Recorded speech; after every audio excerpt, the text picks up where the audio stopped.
अच्छा, आपने विचार किया पितृदोष क्यों लगता है? पहला कारण, अपने पूर्वजों की उपेक्षा करना। नहीं मानते। हम 2020वीं सदी में जी रहे हैं।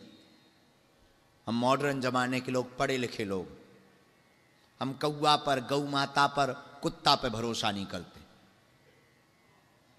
ठटरी के बरे बनने पर भरोसा करते हो? तुम कौवा पर और कुत्ते पे भरोसा नहीं करते, पर अगर तुम बन जाओ तो भरोसा करोगे? बुरा मत मानिएगा, ये भरोसे की बात नहीं। कौवा प्रतीक है, श्वान प्रतीक है, पूर्वज नहीं है हमारे, प्रतीक है, उन तक पहुंचाने का संदेश वाहक है। अब वो आपको ये जो पद्धति रखी गई, ये वो पूर्ण तरीके से वैज्ञानिक पद्धति है, अंधविश्वास की पद्धति नहीं, वैज्ञानिक पद्धति है। कौवा को ही भोजन क्यों कराया जाता? कौवा की एक आदत रहती है, वो हमेशा मिल बांट करके खाता है। कौवा की दूसरी बात, कौवा की एक आंखी है, एकाक्षरी है, यहां भी घुमा लेता, वहां भी घुमा लेता, एक दृष्टि से सबको देखना। कौवा यम का प्रतीक है, कौवा एक प्रतीक है। कौवा हमारा पूर्वज नहीं है, बुरा मत मानिएगा। तुम तो इसलिए भी परेशान रहोगे, जियत पिता को दीन न नीर, मृतक पिता को हलवा खीर। जब तक बाप जिंदा रहा तो तुमने पानी नहीं पिलाया, मर गए तो तुम हलवा खीर छतों पर रख रहे। या बाप कौवा बन के आएगा, ठटरी के बरे। जिंदा में तुमने पानी नहीं पिलाया, अब मर गए तो बाप कौवा बन के आएगा। जियत पिता को दंगम दंगा, मृतक पिता पहुंचाए गंगा। जब तक बाप जिंदा रहा तुमने पानी नहीं पिलाया, अब तुम गंगा जी पहुंचा रहे। तो पितृदोष का पहला कारण पूर्वजों की उपेक्षा करना। दूसरा कारण, अंतिम संस्कार ठीक से ना होना। तीसरा कारण, श्राद्ध पक्ष का हास्य बनाना। केवल हम सनातनी ऐसे हैं जो अपने ही चीजों का मजाक बनाते, और आपको ऐसी पोस्टें रोज मिलेंगी। अभी कृष्ण जन्माष्टमी आएगी, ऐसी ऐसी पोस्टें आपको मिलेंगी कि सुनकर अच्छा खुद ही शेयर करते हैं, महाडॉन आ रहे हैं। एक आदमी हमें मिला, बोले कि आपने ये मैसेज पढ़ा? उनका क्या? बोले कृष्णा ये करें तो लीला, हम करें तो कैरेक्टर ढीला। हम कहा होना ही चाहिए तुम्हारा तो। बोले मतलब? हम कहा तुम भगवान की सुमी चल रहे हो, भगवान की समवस्था पे चल रहे हो। भगवान ने तो 7 साल की उम्र में जहर पी लिया था, बेटा तू पी ले, सेल्पास की गोली खा। ज्यादा भगवान की नकल कर रहा है। एक काम करो, उन्होंने 7 वर्ष 11 माह की अवस्था में गोवर्धन पर्वत को उठा लिया था, तू अपनी लुगाई को उठा के बता। भगवान की बड़ी तू उस पर चल रहा है, एक काम कर। बोला क्या? हम कहा एक बात बता, भगवान की उसमें पक्ष चल, उन्होंने कालिया नामक नाग के ऊपर नृत्य किया था, तू ब्लैक कोबरा को पकड़ के बता। नानी याद ना आ जाए तो कहना बड़ा भगवान के पक्ष में, बड़ा भगवान के जैसी चलने की आदत कर रहा है? भगवान ने तो महाभारत का युद्ध किया था, तू एक काम कर, रूस और यूक्रेन के युद्ध में बीच में खड़ा हुआ हो जा, परदादी याद आ जाएगी, ठटरी भर जाएगी 2 मिनट में, धुआं धुआं। हाँ, पता ही नहीं लगेगा कि अंतिम संस्कार किसका करना। और हम भगवान के अरे भगवान भगवान है, वो परमात्मा है, हम नहीं चल सकते, हम अपने गुरु के जैसे नहीं हो सकते। हमारा गुरु गुरु है, अब हम उसके जैसे हम आदत करें कि हमारे गुरु जी सीधे थे, दाढ़ी इतनी लंबी दाढ़ी, ऐसे चलते थे, ऐसे बोलते थे, ऐसे करते। ठीक है, उनका जमाना ठीक था, आज के जमाने में हम वैसा करें आफत हो जाएगी। या तो लोग हमें स्वीकार नहीं कर पाए। गुरु गुरु हैं, हमें गुरु के जैसा बनना भी नहीं, गुरु को देख करके हमें चलना है, हमें उनकी जैसा कुछ पाना भी नहीं, जो वो दे रहे हैं वो कम नहीं।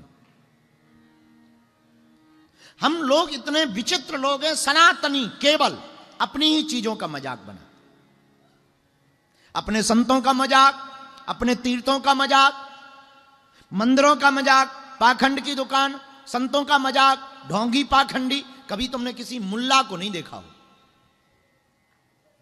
मुसलमान कभी नहीं अपने मौलवियों की बेइज्जती करते, लेकिन हम लोग करते। हम उनके विरोध में या पक्ष में नहीं है किसी के भी। हम एक बात बोल, अच्छा हम लोग इतने विचित्र लोग हैं, कितनी सोची समझी कभी कभी बातें होती हैं तो हवस के पुजारी, हवस का मौलवी नहीं कभी सुना होगा आपने, पुजारी जरूर होता है। अच्छा मौलवी क्यों नहीं हो सकता है? नहीं हो सकता है। क्यों? क्योंकि हम लोगों के दिमाग में बहुत प्रायोजित तरीके से ब्रेन को ब्रॉस करने के लिए, हमारे दिमाग में कुतर्क भरने के लिए शब्दों को पहुंचाया गया और भरा जा रहा है। इसलिए हम लोग अपने श्राद्ध पक्ष की हंसी उड़ाते हैं। अभी आप मोबाइल पे खंगालिएगा, हैं अरे ये तो पंडितों के पोंगापन, ठटरी के बारे। 20 रुपया की थाली में तेरे पूर्वज तर रहे हैं और वो कृपा कर रहे हैं, क्या कम है? इसमें भी तुझको पाखंड लग रहा है। कोई आचार्य ब्राह्मण अपना घर छोड़कर तुम्हारे घर पर भोजन प्रसाद पाने आएगा तो वो कुछ नहीं दे के जाएगा, तो अपना पुण्य कर्म तो तुम्हें दे के जाएगा। उस भोजन को पचाने के लिए भजन तो करेगा। और वैसे तो श्राद्ध पक्ष में अब आचार्यों का, अब किन आचार्यों पे हम किसी बात नहीं बोल सकते, पर हम एक बात बोलना चाह रहे हैं।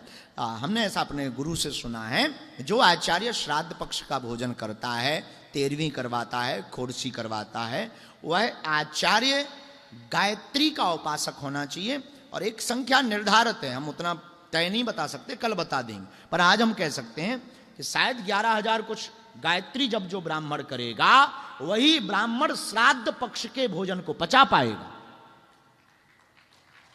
बताइए, ये तुम्हारे घर भोजन भी करने आए, 11,000 तुम्हारे लिए जो है गायत्री मंत्र भी पढ़ें और पोस्टों में बदनामी भी सहें, जय बजरंगबली की। बड़े मजेदार लोग,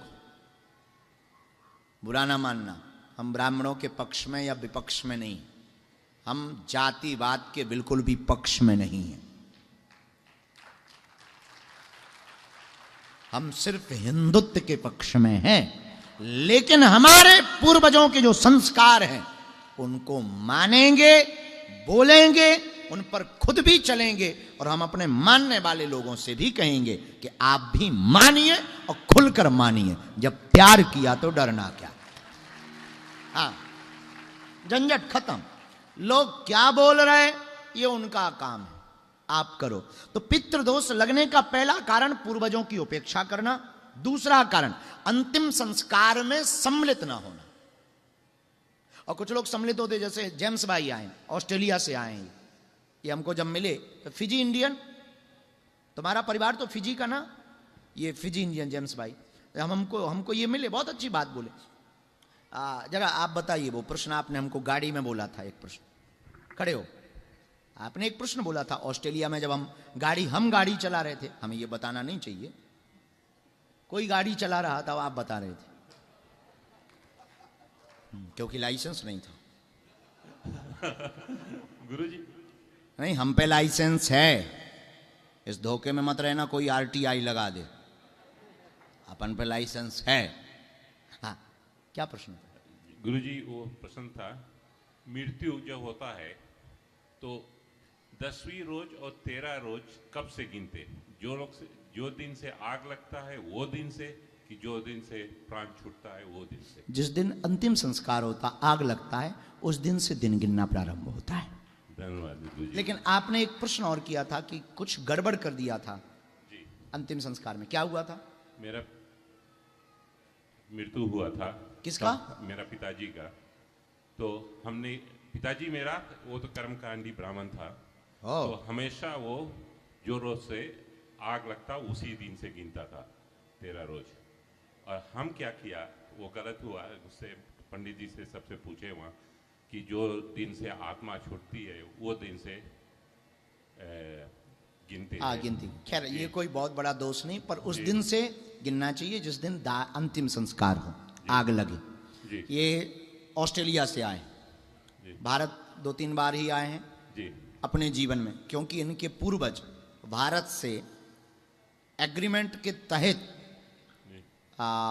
फिजी चले गए थे। इनके पूर्वज, फिजी देश है एक ऑस्ट्रेलिया के बगल में ही, यहाँ उनके पूर्वज चले गए थे। तो बहुत से फिजी के लोग पूरे विश्व में व्याप्त हैं, जो हमारे भारत के ही हैं, बिहार, उत्तर प्रदेश आदि सीमाओं से ही लोग गए थे।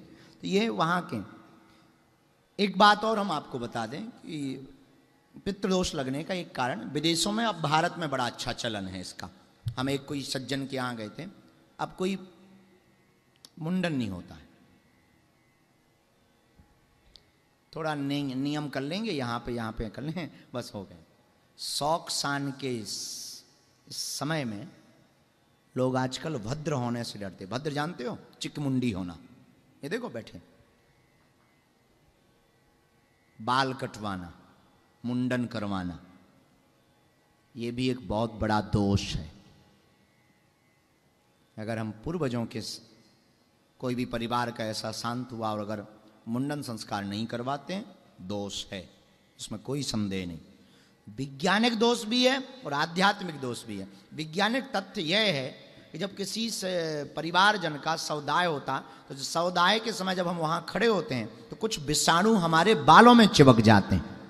मुंडन करवाने से वो विषाणु दूर हो जाते हैं। वैज्ञानिक तथ्य यह है। आध्यात्मिक तथ्य यह है कि मुंडन करवाने से हम उनके प्रति अपनी श्रद्धा अर्पित कर रहे हैं, पर बालों को अर्पित करना, श्रद्धा को अर्पित करना नहीं। अपितु बालों को अर्पित करके हम ये बताना चाह रहे हैं कि हमारी आपके प्रति कितनी श्रद्धा है। शरीर का मुकुट है बाल, उसको भी हम आपके लिए परित्याग कर रहे हैं। एक ये भी पितृदोष का कारण। चौथा कारण, माता पिता को जीते जी दुत्कारना, पितृदोष का कारण। पांचवा कारण, पितृ कार्यों में सम्मिलित ना होना और पितृपक्ष में जल ना देना, यह भी पितृदोष का कारण। छठवां कारण, उनके कर्तव्यों को भूलना और उनका मजाक बनाना, यह भी पितृदोष का कारण। इसलिए जितने भी लोग बैठे हैं, हम आपको विनम्रतापूर्वक प्रार्थना करें, इनमें से कोई भी दोष है तो आप गया जी में तो श्राद्ध करवा ही रहे, पिंडदान करवा ही रहे, घर पर जब भी पितृपक्ष आवे, पुण्यतिथि याद ना होवे, तो 15 दिन थोड़ा थोड़ा सत्कर्म करना चाहिए।